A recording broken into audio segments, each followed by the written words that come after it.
Page 2 now, the 2016 race for the White House and Trump truth. Apparently, tens of millions of Americans like what Donald Trump is suggesting. A Suffolk University nationwide poll of Republican voters taken just as Trump revealed his plan to halt Muslim immigration. Here are the numbers. Trump, nationally now, at 27%. Senator Ted Cruz at 17%. Senator Marco Rubio, 16%. Dr. Ben Carson down to 10%. And former Florida Governor Jeb Bush at 5%. And of course, Jeb is leading the establishment Republican attack on Trump. This is what he does. He's an expert at this. He's phenomenal at garnering attention. This campaign should be about the big ideas that we need to implement to fix the things that are broken in our country and to restore America's leadership in the world. Let me just first say that would be completely inconsistent with American values. And second, to show how completely and totally unworkable it would be, King Abdullah of Jordan, a great friend and ally of ours, would presumably not be able to come to the United States. How about President Ghani of Afghanistan, a great friend and ally of ours, who would not be able to come to the United States? So this suggestion is completely and totally inconsistent with American values. The Trump campaign for months now has had a dustbin of history-like quality to it. From the vacuous sloganeering to the outright lies to even the fake hair, the whole carnival barker routine that we've seen for some time now. It is not what this party stands for, and more importantly, it's not what this country stands for. Not only are there many Muslims serving in our armed forces, dying for this country, there are Muslims serving right here in the House, working every day to uphold and to defend the Constitution. Okay, these people don't get it, obviously. Now, if this country is not for defending our way of life and our culture and our heritage and our people, all of the above, here's a bulletin for Paul and Josh and Mitch and Jeb. We ain't going to have a constitution to defend. This country is going to be destroyed from within. And we are on that trajectory right now, which is why the message of Donald Trump is not based on hate. It's based on common sense, survival, national security. It is a message that is resonating with countless Americans who understand what is at stake. Joining me now from Southern California, attorney and legal analyst Mychal Wilson. Mychal, I got to safely say that tens of millions of Americans probably agree with Donald Trump. I haven't seen the polling yet. But the left, the liberal left, and many Republicans are going apoplectic over this plan to try and protect America. Why? What's the reason? Well, because America was based on the Pilgrims who came here in 1620, and they escaped religious persecution from the Church of England. So to ban a religion, to ban Muslims from entering this country, it's something that's ridiculous for Trump to even insinuate.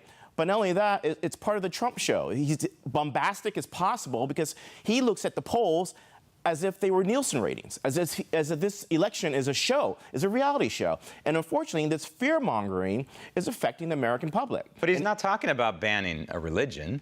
He's talking about banning a people who adhere to an ideology. And remember, Islam, you're a Muslim and you practice Islam and you participate in Islam, and sometimes you participate in Sharia.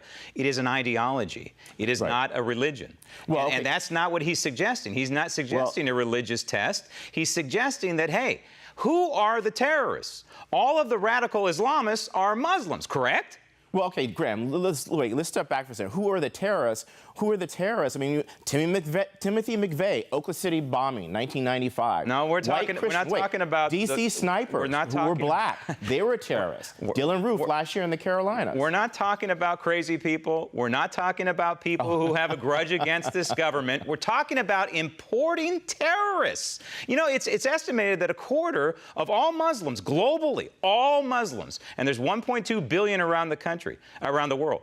1.2 billion is a quarter are radicalized. So just statistically speaking, doesn't it kind of strike you that there's a chance that if we keep importing these people that we are necessarily at war with, that they're going to come back and strike us? Well, that's a possibility, Graham, but we also have terrorists who are here in the United States. The San Bernardino massacre, those were lone wolves.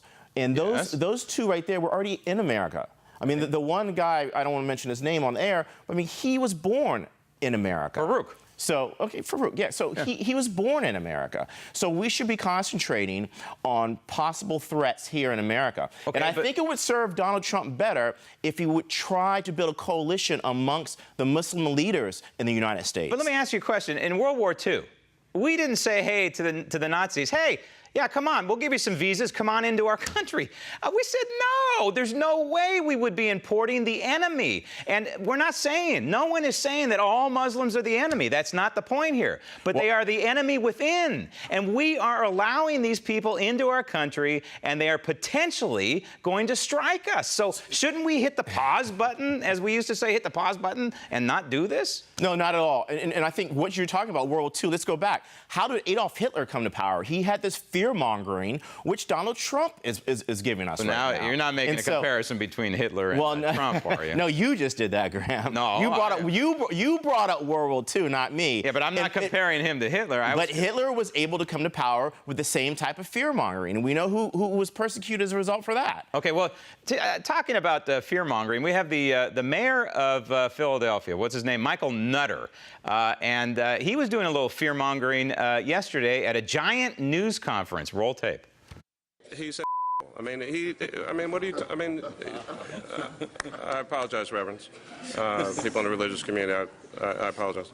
No, he doesn't apologize. He doesn't care. And he also doesn't know the law, by the way. And the law states, the 1952 Immigration and Nationality Act states that the President of the United States, and if Donald Trump becomes president, he can do this, states that he can put a moratorium on allowing people into this country who are a threat to this nation. So there is a lawful precedence to this, and it is constitutionally consistent too, because in the Constitution it gives the Congress the power to regulate naturalization, immigration.